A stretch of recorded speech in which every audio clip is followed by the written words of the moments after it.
जी नमस्कार दोस्तों। आज मैं बताऊंगा जो है बैगन की खेती कैसे करें, बैगन की तकनीकी खेती कैसे करें। इसके लिए हमें निम्न बिंदुओं पर चर्चा करने की और ध्यान देने की ज़रूरत है, जिसमें सबसे पहले अपन मिट्टी का चुनाव करते हैं। तो ऐसी मिट्टी का चुनाव करें जिसमें पानी भराव ना हो, उचित जल निकास की व्यवस्था हो और ज़मीन का पीएच मान 6.5 से 7.5 हो। ऐसी ज़मीन जो है उचित मानी जाती है। इसके बाद हम किस्मों का चुनाव बहुत ज़रूरी है। बाज़ार में तरह तरह की वैरायटी उपलब्ध है। इनमें हम अपने क्षेत्र के लिए कौन सी वैरायटी का सही चुनाव करें, इसमें हम एक एक करके चर्चा करेंगे। सबसे पहले एक किस्म है अक्षिता। अक्षिता एक राशि कंपनी की किस्म है। ये जो है इसकी कुछ विशेषताएं हैं जो वैरायटी 55 से 60 दिन में जो है फल देने लगती है। और ये इसका जो रंग बैगनी रंग का होता है, फल का जो रंग होता है बैगनी रंग का होता है। सफ़ेद धारियाँ होती हैं फल पर। फल आकार में थोड़ा सा मोटा होता है और फल का जो वज़न है, इसकी जो विशेषता है, ये जो है 200 से 250 ग्राम तक का वज़न गेन कर लेता है फल।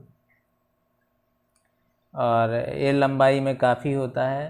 ये 12.8 सेंटीमीटर लंबा होता है और इसका जो चौड़ाई होती है, व्यास होता है, वो जो है 8.2 सेंटीमीटर होता है।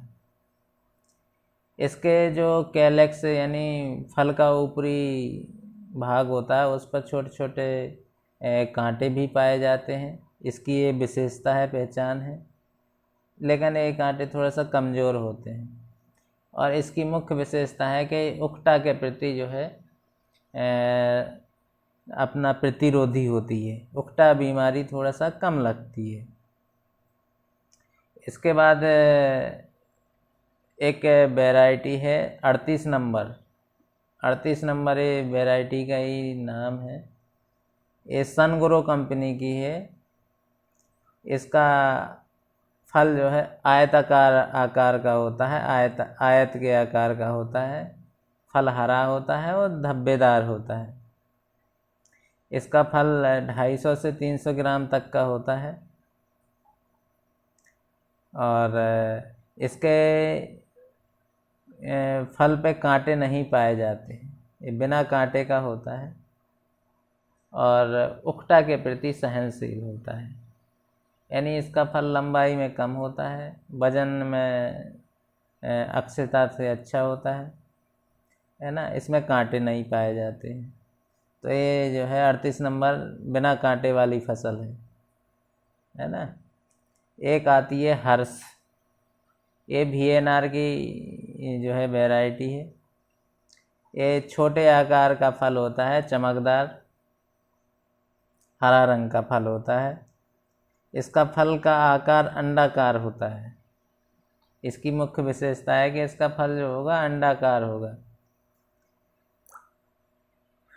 इसकी लंबाई जो है नहीं, मतलब बहुत कम होती है, गोल आकार का होता है, तो लंबाई नहीं होती है। उपज अच्छा देता है। इसमें 45 से 50 दिन में ये फल देने लगता है। और इसके बाद जो वैरायटी आती है राधिका।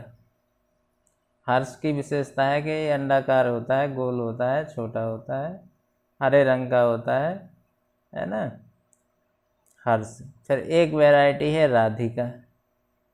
एक वैरायटी आती है ग्रीन किंग के नाम से। ये भी छोटे फल होते हैं इसके। और एक वैरायटी है कावेरी 474। ये अपने क्षेत्र के लिए बढ़िया वैरायटी हैं। इनको आप आसानी से लगा सकते हैं। इसके बाद आप मिट्टी का उपचार करें, बीज का उपचार करें।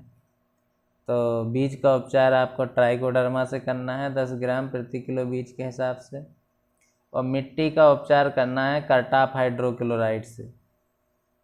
एक दवा आएगी करटाप हाइड्रोक्लोराइड 5 किलो प्रति एकड़, या फिप्रोनिल 0.3% में आएगी, ये 5 किलो प्रति एकड़। करटाप हाइड्रोक्लोराइड यहाँ पे ज़्यादा अच्छी है क्योंकि इसमें जो है तना छेदक की समस्या, फल छेदक की समस्या ज़्यादा आती है, तो उसके लिए बहुत इफ़ेक्टिव दवा है करटाप हाइड्रोक्लोराइड। अब बात करते हैं इसकी बोनी का समय। बुवाई का जो समय होता है इसका मुख्य रूप से दिसंबर से जनवरी में इसकी बुवाई कर सकते हैं। फिर एक अभी सीज़न चल रहा है, इसका जो सीज़न होता है मई जून का जो महीना होता है, आप इसमें भी बुवाई कर सकते हैं। इससे अभी बुवाई करने से सीजन का जो है उत्पादन मिल जाता है, रेट अपन को अच्छा मिल जाता है, बाज़ार भाव अपन को अच्छा मिल जाता है। अब बात हम करते हैं मुख्य रूप से बीज कितना रखा जाए।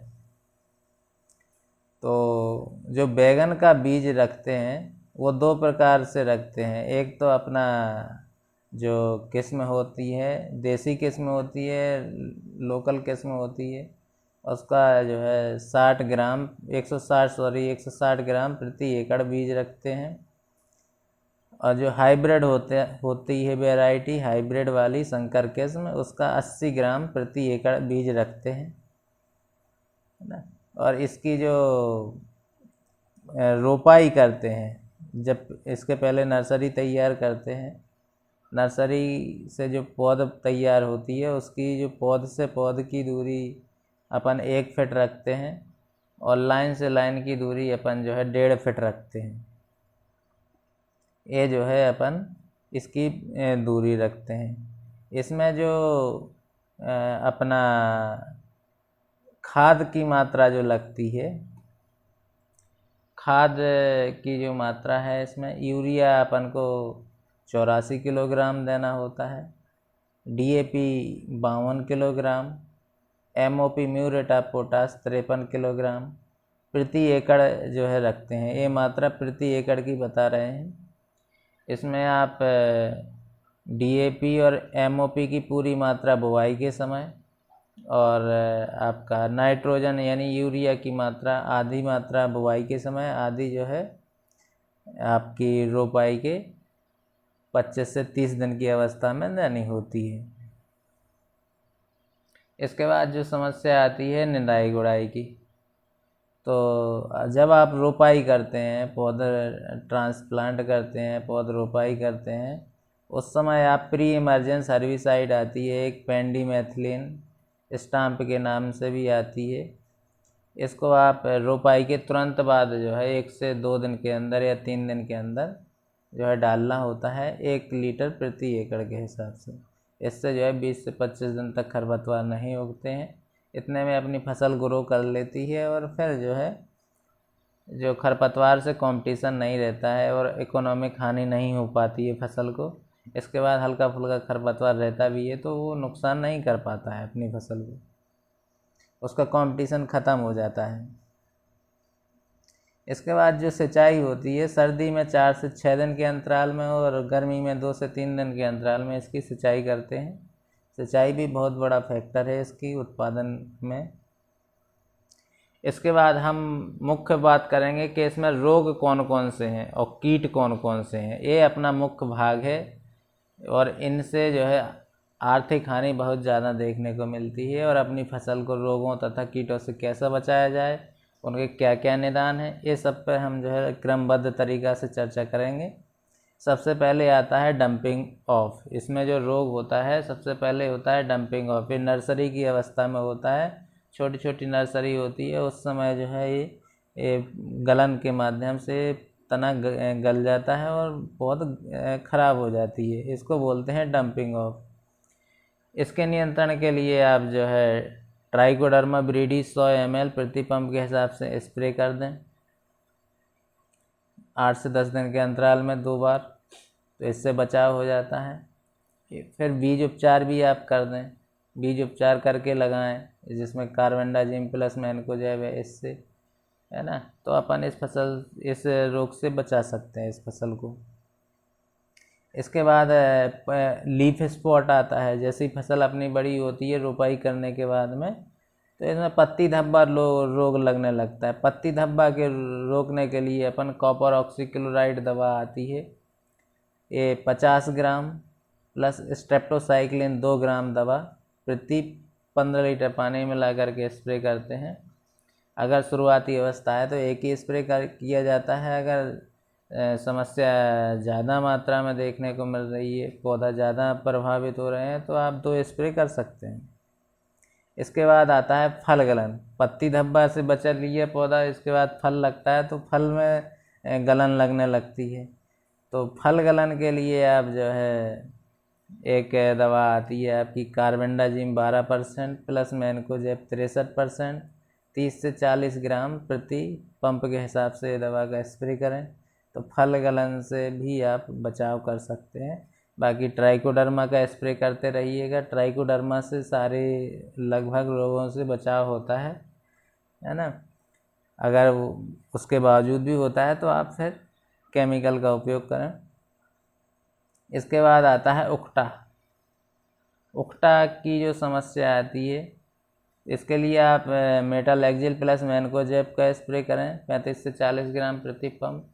अगर इसका नहीं करना है तो आप ट्राइकोडर्मा ब्रीडी का उपयोग करें 100 ग्राम प्रति पंप, या 1 एकड़ में 1 किलो 40 से 50 किलो गोबर की खाद में मिला करके जो है आपको पूरे खेत में भुरकाव कर देना है। इससे जो है अपनी फसल जो है उकटा से बच जाती है ना। ये मुख्य रोग हो गया। मुख्य कीट कौन कौन से हैं जो अपनी फसल को डायरेक्ट प्रभावित करते हैं?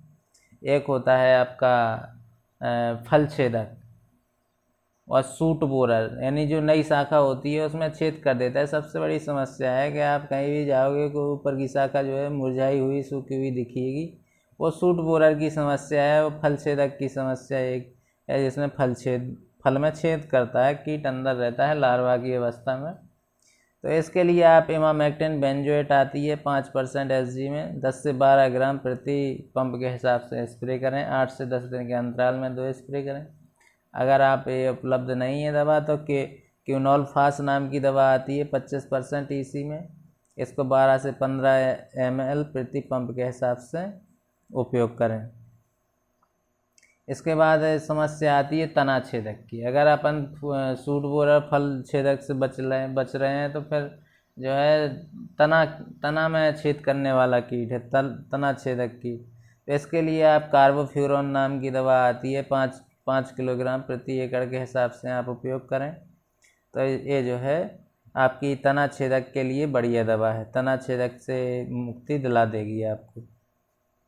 इसके बाद में आपकी समस्या आती है brown leaf hopper. Brown leaf hopper में क्या होता है कि ये रस चूसक कीट है। ये जो है फाइटोप्लाज्मा डिसीज का जन्म देता है। इससे फाइटोप्लाज्मा डिसीज जन्मित होती है, जिसमें क्या होता है इसके पौधे की पत्तियां छोटी छोटी हो जाती हैं, है ना, जिसको अपन लिटिल लीफ भी बोलते हैं। तो ये जो है रस चूसक कीट से निर्मित होती है। रस चूसक कीट के नियंत्रण के लिए आप जो है इमिडाक्लोप्रिड नाम की दवा आती है। इमिडाक्लोप्रिड आप 8 से 10 ml प्रति पंप के हिसाब से उपयोग करें, या थायोमेथाक्साम 25% WG में आती है। थायोमेथाक्साम का उपयोग करें आप जो है 8 से 10 ग्राम प्रति पंप। तो इससे जो है अपनी समस्या का निदान हो जाता है। इस प्रकार हमारी फसल में जो मुख्य कीट जो है तना छेदक है, शाखा छेदक है, फल छेदक है, और आपका लीफ हॉपर है, लिटिल लीफ ऑफ ब्रिंजल बोलते हैं जी। इस प्रकार अपन रोगों तथा कीटों का उपचार करें जी। धन्यवाद।